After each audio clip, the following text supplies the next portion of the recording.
është modeli, ky është shembulli. Tu përcjellim motrave tona, vajzave tona, familjeve tona. Aisha radiallahu anha, kjo e re, e ndershme, e devotshme, në shkallën më të lartë të moralit të saj. Tha Aisha radiallahu anha, në kohën që vdiq pejgamberi sallallahu alaihi wasallam, u varos në dhomën time aty afër, kam hina atë dhomë ashtu si kam qenë, nga se pejgamberi sallallahu alaihi wasallam buri i saj.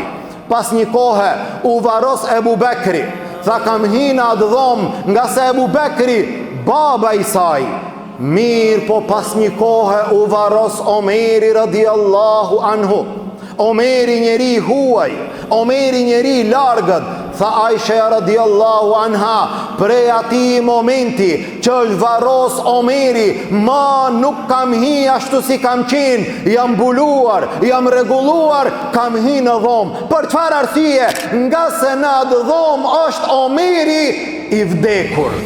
Subhanallah, Aisha radiallahu anha kishte mare, kishte turp nga Omeri i vdekur, për dallim prej atyre që nuk kanë turp, jo prej të vdekurve, nuk kanë turp prej të gjallëve, e mos flasim nuk kanë turp nga Allahu azza wa jall.